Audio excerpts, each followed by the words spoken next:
अब अशुभ हालात की बात करते हैं। अशुभ हालात देखिए, बृहस्पति बाप या दादा या लड़के का ससुर, लड़के की कुंडली में पिता या दादा, लड़की की कुंडली में उसका ससुर बृहस्पति कहलाएगा। बृहस्पति का सांस रुकता या बाप बापे या ससुर को दमा की तकलीफ होगी। जब ऐसे में कुंडली में बृहस्पति खराब होगा तो बाप दादा को किसी न किसी प्रकार की सांस की तकलीफ देखने को मिलेगी, यानी कि दमा की बीमारी देखने में मिल सकती है। खुद टेवे वाले की अपनी गोयाई, गोयाई मीन्स बोलने की शक्ति कम होने लगे या बोलने में शर्म आने लगे, यानी कि खुद टेवे वाला जिसकी कुंडली में ये योग है और अशुभ हालात में है, तब ऐसे में ये लक्षण बताए गए हैं। तो उन लक्षणों के आधार पर भी आप डिसाइड कर सकते हैं कि आपकी कुंडली में अगर बुध बृहस्पति की युति है तो हालात क्या हैं। अगर जीवन संघर्षपूर्ण है, बाप दादा की हालत अच्छी नहीं है, बोलने इत्यादि में दिक्कत है, कॉन्फिडेंस नहीं है, तो यहाँ पर कहीं ना कहीं ये युति अशुभ फल दे रही है। तो उसे ठीक कैसे रखना है इसकी बात करेंगे। तो यहाँ पर बुध का फल भी खराब, बृहस्पति का भी खराब। बृहस्पति खराब तो बाप दादा को दिक्कत, सांस की तकलीफ। बुध का खराब तो खुद को बोलने में शर्म आने लगना या बोलने के अंदर किसी न किसी प्रकार की दिक्कत महसूस करना, ये इस तरह की समस्या देखने मिलेगी। माता पिता का सुख न देख सके या यतीम ही हो जाए। यहाँ पर माता पिता बृहस्पति का सुख देखने को शायद ना मिले या यतीम हो जाए, यानी कि माता पिता के संबंध में ये योग शुभ फल नहीं देगा। पिता की धन दौलत बर्बाद और परिवार का बोझ उसके कंधे पर होगा। अब बृहस्पति क्या है, पिता की धन दौलत बर्बाद, और सेकेंड हाउस किसका है, परिवार का। धन का भी है और परिवार का भी है, तो परिवार का बोझ ऐसे व्यक्तियों के ऊपर होगा। खुद अपनी बेवकूफी से अपना जमाना खराब करेगा। अमूमन समय जवानी का होगा। अब खुद अपनी बेवकूफी यानी कि अकल की कमी, बेवकूफी से अपना जमाना खराब करेगा, यानी कि अपनी हालात के लिए वो कहीं ना कहीं उसकी बेवकूफी जिम्मेदार होगी। अपने बेवकूफी के कामों से ही वो अपना नुकसान करता होगा। और ये जो टाइम पीरियड है वो ये उसकी यंग एज में ही देखने को मिलेगा। अब फर्स्ट हाउस के अंदर अगर ये युति है, अब फर्स्ट हाउस में आपको बताया था कि कब ये युति शुभ फल देगी। लास्ट वीडियो में जो पार्ट ए था, अब पार्ट बी में बात कर रहे हैं। तो यहाँ पर लास्ट वीडियो में आपको बताया था, जब फर्स्ट हाउस के बारे में डिस्कस किया था, कि इस घर के मालिक मंगल और सूर्य जो यहाँ पे उच्च के होते हैं, उनके अकॉर्डिंग यहाँ पर इनके शुभ और अशुभ हालात की बात की जाएगी। तो यहाँ पर अगर ये अशुभ हालात में है तब गरीबी का मारा हुआ बेवकूफ साधु होगा। तो यहाँ पर ऐसा व्यक्ति एक गरीबी की हालत झेलता हुआ व्यक्ति होगा, अच्छी स्थिति नहीं है। अब यहाँ पर करना क्या है, शुभ है या अशुभ है, बुध बृहस्पति की युति है, तो यहाँ पर साबुत हरी मूंग मंदिर में देना शुभ फल देगा। इससे आप अपने बुध को ठीक कर लेंगे, क्योंकि यहाँ पर फल किसका खराब होता है, बुध का। बृहस्पति यहाँ पर शुभ फल ही देते हैं, क्योंकि ये घर किसका है, मंगल का। कालपुरुष कुंडली के हिसाब से 1 नंबर की राशि आती है मेष। मंगल इस घर के मालिक हैं, स्वामी हैं। मंगल बृहस्पति के मित्र हैं, तो बृहस्पति फर्स्ट हाउस में शुभ फल देते हैं, मगर बुध को शुभ फल देने वाला नहीं कहा गया है। तो यहाँ पर बुध की रेमेडी करनी है, तो आपने कोई भी रेमेडी करनी है। अब जैसे साबुत मूंग है, ये 43 डेज लगातार मंदिर में दें। उसके बाद फिर वीकली यानी कि हर बुधवार के दिन आपका 20 रुपए की सहारी साबुत मूंग मंदिर में देते रहें।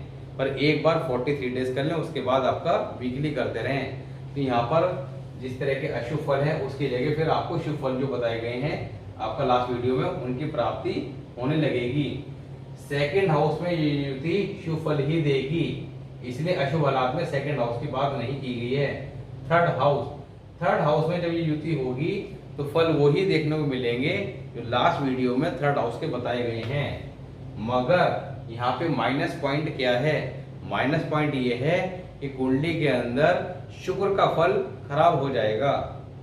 शुक्र क्या है, आपका माता लक्ष्मी। शुक्र क्या है, हमारा लाइफ पार्टनर। शुक्र क्या है, हमारा ग्रस्त जीवन।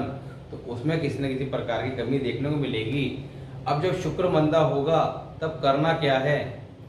करना यह है कि आपने गाय को हरा चारा खिलाना। 43 डेज हरा चारा खिलाइए, उसके बाद शुक्रवार के शुक्रवार हरा चारा खिलाते रहिए। तो ये यहाँ पर शुक्र के फल को ठीक कर देगा। फोर्थ हाउस में जनरली बताया था लास्ट टाइम कि ये युति शुभ फल ही देगी, मगर अशुभ फल कब देखने को मिल सकते हैं? जब फोर्थ हाउस का लॉर्ड चंद्रमा, फोर्थ हाउस सुख भाव का स्वामी और कारक कौन है? चंद्रमा। चंद्रमा कुंडली के अंदर डैमेज हो, खराब हालात में हो, तब क्या लिखा है? बुजदिल, क्योंकि चंद्रमा क्या है? दिल के कारक। चंद्रमा स्ट्रॉन्ग तो दिल मजबूत, चंद्रमा कमजोर तो दिल कमजोर। बुजदिल, मंदे हालात, हर तरह के गरीबी के हालात, खुदकुशी की नौबत हो, यहाँ पर ऐसे व्यक्ति खुदकुशी कर सकता है, सुसाइड की नोट कर सकता है, क्योंकि यहाँ पर चंद्रमा अशुभ हालात में है कुंडली में, बुध और बृहस्पति की युति यहाँ पे बन गई है, तो चंद्रमा का बहुत ज्यादा डैमेज हो जाएगा, तो यहाँ पर खुदकुशी के हालात पैदा कर देगा। फिफ्थ हाउस में किसी तरह का अशुभ फल नहीं बताया गया है। सिक्स्थ हाउस के अंदर, अब सिक्स्थ हाउस में युति बनेगी तो डिपेंड करेगा केतु किस कंडीशन में है, क्योंकि बुध तो खुद यहाँ पे है सिक्स्थ हाउस में। अब सिक्स्थ हाउस के मालिक और कारक, कारक कौन है? केतु। केतु कुंडली में अगर शुभ है तो ठीक है, अगर केतु कुंडली में शुभ है तब यहाँ पर ऐसा व्यक्ति अय्याशी यानी कि सारे गलत काम करने वाला कहा गया है। सेवेंथ हाउस के अंदर आपको बताया था लास्ट वीडियो में कि लड़की की कुंडली में अगर सेवेंथ हाउस में बुध बृहस्पति की युति है तो किसी तरह का अशुभ फल नहीं देगी, शुभ फल ही देगी। मगर लड़के की कुंडली में अगर है तब ऐसे में क्या लिखा है? लड़के के टेवे में बुध का असर मंदा। बुध क्या है? बहन बेटी बुआ, तो कहीं ना कहीं बहन बेटी बुआ के हालात भी ठीक नहीं होंगे। बुध क्या है? व्यापार, तो व्यापार की समस्या, साथ ही बुध क्या है? हमारा दिमाग, बुद्धि भी अव्वल दर्जे की नहीं होगी। तो लड़के के टेवे में बुध का असर मंदा। धन दौलत से महरूम, धन दौलत क्या है? बृहस्पति, सातवें ग्रह बृहस्पति को शुभ नहीं बताया गया है, वो सातवें बृहस्पति की वीडियो में जाकर आप समझ सकते हैं। तो सातवें ग्रह बृहस्पति धन दौलत से महरूम, मुतवन्ना रखे। मुतवन्ना क्या है? आपका गोद ली हुई औलाद, क्योंकि यहाँ पर औलाद के योग नहीं बनेंगे, तो यहाँ पर मुतवन्ना रखे यानी गोद ली हुई अगर औलाद भी रखेगा तो वो औलाद भी दुखिया ही होगी और उस औलाद को लेकर भी चिंता ही बनी रहेगी, किसी प्रकार का सुख प्राप्त नहीं होगा। एट्थ हाउस में, अब आठवें घर के अंदर अगर सेकेंड हाउस की कंडीशन बताएगी, सेकेंड हाउस अगर खाली है तो ठीक है। अगर सेकेंड हाउस में कोई ना कोई प्लैनेट है तो यहाँ पर ये युति काफी ज्यादा अशुभ फल देगी, क्योंकि बुध आठवें घर में सबसे ज्यादा अशुभ माना गया है, उसके बाद 12वें घर में और 9th हाउस में, तो 3 घरों में बुध को सबसे ज्यादा अशुभ हालात का माना गया है। अब 8वें घर के अंदर अगर ये युति बनी हुई है तब हमेशा बीमारी यानी कि ऐसे व्यक्ति के परिवार में हमेशा कोई ना कोई बीमारी लगी रहेगी और इस बीमारी के कारण धन हानि के योग बनते रहेंगे। उपाय, अब यहाँ पर नाक छेदन, बुध का नाक छेदन आप सभी ने सुना होगा। नाक छेदन, तो चांदी की तार से नाक छेदन करवाना, नाक छेदन करवाना और उस नाक छेदन को 96 घंटे तक कायम रखना मौत से बचाव करता होगा, क्योंकि ये युति मौत के घर बन रही है तो परिवार में मौतों के अननेसेसरी मौतों के योग पैदा करेगी। यहाँ पर इस अशुभ फल से बचने के लिए बुध को ठीक कर लेना है। बुध को ठीक करने के लिए आपका नाक छेदन, चांदी की तार से नाक छेदन करवाना है और उसे 96 घंटे तक कायम रखना है, तो ये यहाँ पर काफी मददगार होगा। इसके अलावा मिट्टी के बर्तन में देसी खांड भरकर किसी वीरान जगह में दबाना मददगार होगा। ये दोनों अपने आप में बहुत ज्यादा मोस्ट इम्पोर्टेंट रेमेडी है। नाक छेदन अगर किसी कारण से नहीं करवा सकते तो आप ही मिट्टी के बर्तन में देसी खांड भरकर दबा देंगे, तो ये भी काफी ज्यादा यहाँ पर मददगार होगा।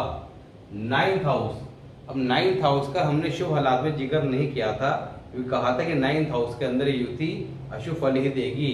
तो यहाँ पर क्या लिखा है? औलाद शादी ग्रस्त बर्बाद, औलाद शादी ग्रस्त बर्बाद, मनुष्य बल्कि उम्र भी कम हो। यहाँ पर बहुत ज्यादा अशुभ स्थिति बताई गई है। शादीशुदा जीवन बर्बाद होगा, औलाद की समस्या होगी और तंगहाली के हालात होंगे और ऐसे व्यक्ति की उम्र भी कम ही होगी। यहाँ पर 9th हाउस में युति बहुत ज्यादा अशुभ फल देने वाली है, बल्कि आप समझ लीजिए कि 9th हाउस के बुध के जो फल बताए गए हैं वही सारे फल यहाँ देखने को मिलेंगे, क्योंकि 9th हाउस वैसे ही बृहस्पति का अपना घर है, मालिक और कारक बृहस्पति है, तो इस घर में अकेला बुध भी यही फल देगा जो युति के साथ देगा। तो यहाँ पर 9th हाउस में बुध के समय करना क्या है, जो 9th हाउस में बुध के समय रेमेडी बताई गई है, वहाँ पे 4-5 रेमेडी को आपने डिस्कस किया था 9th बुध के लिए, तो उन रेमेडीज को करने से आप यहाँ पर अशुभ फलों से बचाव कर सकते हैं। इसके साथ ही बाकी कुंडली के घर नंबर 10, 11, 12 को अशुभ हालात में नहीं लिया गया है। अगर 10, 11, 12 में है तो वहां पर आप इन्हें शुभ हालात में मान के चल सकते हैं। तो यहाँ पर जिस भी हाउस के अंदर ये युति बनी हुई है, तो वहां पे अगर बुध का फल खराब हो रहा है, क्योंकि कुंडली के 12 घरों में कुछ घरों में बुध का फल खराब होगा तो कुछ में बृहस्पति का, तो इस युति बनी हुई है, तो जहां पर बृहस्पति का फल खराब हो रहा है वहां बृहस्पति की जो रेमेडी बताई गई है उस घर के संबंध में उस रेमेडी को करना है। वो सारी रेमेडीज आपको डिस्कस की जा चुकी हैं, बार बार रिपीट करने से कोई फायदा नहीं। तो क्योंकि वो जो भी आपने रेमेडी चेक करनी, मान लीजिए ये युति 11th हाउस में बनी हुई है, तो 11th हाउस के बृहस्पति के वीडियो में जाकर आप चेक कर सकते हैं कि 11th हाउस के बृहस्पति को ठीक रखने के लिए क्या करना है। इसके साथ ही बुध को ठीक रखने के लिए क्या करना है, तो बुध के कुंडली के 12 ही घरों में हम विस्तार से चर्चा कर चुके हैं। इसके अलावा जो स्टैंडर्ड रेमेडी, अब स्टैंडर्ड रेमेडी क्या है, पक्षियों को 43 दिन लगातार साबुत मूंग खिलाएं। तो यहाँ पर पक्षियों को खिला सकते हैं या जानवरों को डाल सकते हैं। जानवर में कौन है, बकरी या गाय। तो रात को आपने 2 मुट्ठी 3 मुट्ठी मूंग भिगो देना है, साबुत मूंग, और सुबह जो है वो आपने किसी जानवर को डाल देना है या पक्षियों को डाल दें, और पक्षी खाते हैं तो बहुत ही ज्यादा शुभ फल देने वाली स्थिति है। तो यहाँ पे 43 डेज ये करना है। उसके बाद आप वीकली कर सकते हैं या रूटीन में जैसे चाहे कर सकते हैं, पर 43 डेज लगातार करना है। रेमेडीज के लिए हम बार बार विस्तार में बात कर चुके हैं, रेमेडीज के ऊपर अलग से वीडियो बना चुके हैं। कोई भी रेमेडी किसी महीने की चतुर्थी, नवमी, 14 को नहीं करनी है। सभी रेमेडीज दिन के समय करनी है, सूर्य निकलता हुआ होना चाहिए, सूर्यास्त के बाद कोई रेमेडी नहीं करनी है। तो यहाँ पर अगर आप ये रेमेडीज करते हैं, केसर का तिलक लगाइए, बृहस्पति को ठीक रखना है कुंडली में, नहीं पता है कैसा है क्या है, केसर का तिलक लगाइए, केसर खाइए, पीपल को जल चढ़ाइए, चने की दाल हर बृहस्पतिवार मंदिर में देते रहिए। ये सब काम करते हैं। बुजुर्ग कोई अगर पुजारी है आपके आसपास किसी मंदिर में, तो उसका आशीर्वाद लीजिए, उसे कुछ न कुछ दान करते रहिए, पीले वस्त्र दान कीजिए। तो बृहस्पति कुंडली में अगर खराब भी है या जो लक्षण बताए जा रहे हैं वो लक्षण आपको अपने यहाँ घर में देखने को मिल रहे हैं या आपके साथ ऐसी चीजें घटित हो रही हैं, तो आप इन चीजों के द्वारा इन्हें ठीक कर सकते हैं। जब बृहस्पति ठीक कर लेंगे तो केतु ठीक हो जाएगा, बुध को ठीक कर लेंगे तो कुंडली में राहु ठीक हो जाएगा, और साथ ही बाकी अदर प्लैनेट्स के ऊपर भी हमने बात करी है कि उन्हें कैसे ठीक रखा जाना है। तो आज हमने बात करी बृहस्पति और बुध की युति के बारे में। अब नेक्स्ट वीडियो मिलेंगे, नेक्स्ट वीडियो में बात करेंगे बृहस्पति और शनि की युति के बारे में, कि बृहस्पति और शनि की युति कुंडली के 12 ही घरों में किस तरह का फल देने वाली है, उनके शुभ और अशुभ हालात और रेमेडीज।